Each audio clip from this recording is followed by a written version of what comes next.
샬롬. 오늘도 주의 평화가 저와 여러분의 삶 가운데 함께 하시기를 진심으로 축원합니다. 오늘은 베드로후서 1장 2절로 15절의 말씀을 중심으로 해서 부르심과 택하심을 굳게 하라 라고 하는 제목으로 함께 은혜를 나누고자 합니다.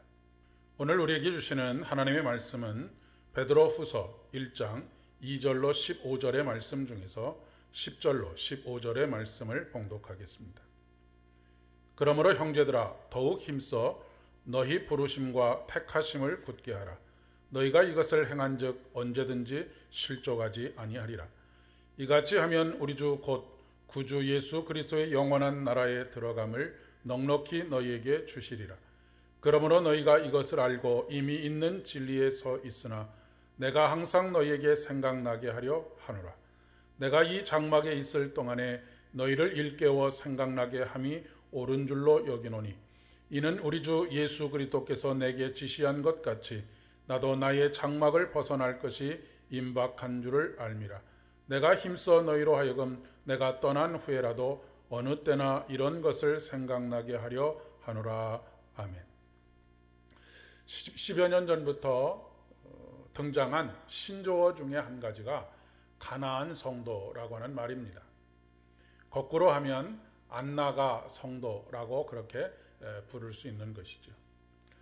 아직 신앙을 완전히 버리지는 않았지만 여러 가지 이유로 교회를 떠난 사람들, 교회를 떠나 있지만 여전히 신앙을 버리지는 않고 머물러 있는 그런 사람들을 총칭하는 말입니다. 물론 교회를 떠나는 것이 신앙을 떠나는 것이다라고 단정할 수는 없습니다.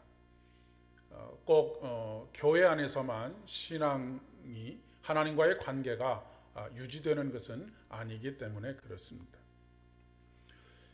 교회를 떠나는 여러 가지 이유가 있겠지만 많은 경우에 사람과의 관계 때문입니다. 사람에게 실망하고 사람으로부터 상처를 받는 일들이 교회를 떠나가게 합니다.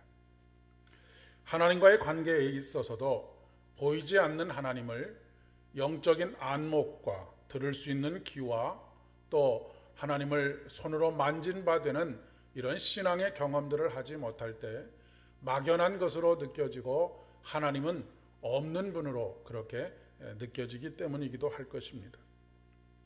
사실 이것은 교회 안에 있느냐 교회 밖에 있느냐의 문제는 결코 아닙니다. 교회 안에 있어도 하나님과의 관계를 전혀 만들어가지 못하는 그런 경우에 얼마든지 교회 안에 있는 무신론자로 살아갈 수 있기 때문에 그렇습니다. 베드로 사도는 그러므로 형제들아 더욱 힘써 너희 부르심과 택하심을 굳게 하라 라고 우리에게 권면하고 있습니다. 그렇지 않으면 언제든지 실족하게 될 것이다 라고 말입니다. 가나안 성도가 생기는 것은 1차적인 책임은 교회에 있다라고 생각합니다. 하지만 각 개인의 책임 또한 무시할 수가 없습니다. 더욱 힘써 부르심과 택하심을 굳게 하지 않았기 때문에 나타나는 실족이라고 생각하기 때문에 그렇습니다. 부르심과 택하심을 굳게 하는 과정에 베드로는 8가지 신앙의 덕목을 우리에게 더욱 힘쓰라고 그렇게 이야기하고 있습니다. 믿음의 덕을 덕의 지식을, 지식의 절제를, 절제의 인내를, 인내의 경건을, 경건의 형제우애를, 형제우애의 사랑을 더하라 라고 우리에게 권면하고 있습니다. 여기서 더하라 라고 하는 말씀 단어의 뜻은 더욱 충만하게 증가시켜 나가라 라고 하는 그런 이야기입니다. 머물러 있지 말라는 이야기이기도 하고 퇴보하지 말라는 이야기이기도 할 것입니다. 신앙생활에 있어서 가장 경계해야 할 것 중에 한 가지가 게으름입니다. 게으름은 하나님께서 미워하시는 것 중에 한 가지입니다. 한 달란트 받았던 사람이 책망받았던 이유 중에 한 가지도 바로 악하고 게으른 종이었기 때문이 아니었습니까? 게으르다라고 하는 말은 할 일을 하지 않는다라고 하는 것입니다. 부르심과 택하심을 굳게 하는 것은 끊임없이 반복해서 기억하는 행위를 멈추지 않는 것을 말하는 것입니다.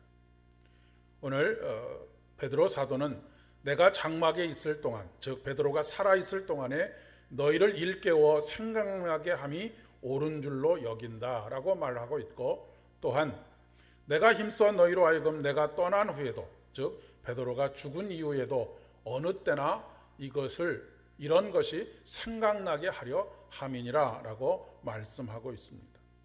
성경책은 기억하라 라고 하는 말로 가득 채워져 있습니다. 안식일을 기억하는 것으로부터 수많은 것들을 기억하라 라고 우리에게 말씀하십니다. 그 기억하라 라고 하는 말이 가장 많이 나오는 책 중에 한 가지가 신명기가 아닌가 싶습니다. 예수님께서도 성찬을 베푸시면서 말씀하셨습니다. 또 떡을 가져 사례하시고 저에게 주시며 가라사대 이것은 너희를 위하여 이것은 너희를 위하여 주는 내 몸이라 너희가 이를 행하여 나를 기념하라 하시고 라고 말하고 있습니다.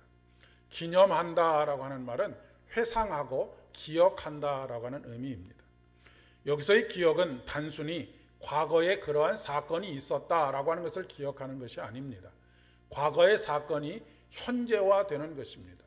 과거에 살아 역사하시는 그 하나님께서 현재 나의 삶에 개입해 오시고 역사하시는 것을 경험하는 것을 기억하는 것이다 라고 이야기하는 것입니다. 하나님은 기억 속의 하나님이 아니고 바로 여기 지금의 하나님이기 때문에 그렇습니다. 우리가 말씀을 묵상하는 이유도 회상하고 기억하여 현재의 나의 삶의 고백으로 만들기 위함입니다. 사랑하는 여러분, 오늘도 더욱 부르심과 택하심을 굳게 하시는 하루 되실 수 있기를 바랍니다. 그러기 위해서는 게으르지 않고 열심을 품어 주를 더욱 섬길 수 있기를 바랍니다. 그러면 어떤 상황에서도 그 어떤 상황의 열악함 속에서도 마음의 상처나 흔들림 속에서도 흔들리지 않고 실족하지 않고 영원한 생명과 기쁨을 누리게 하실 것입니다. 함께 기도드리겠습니다. 은혜가 풍성하신 아버지 하나님, 참 감사합니다.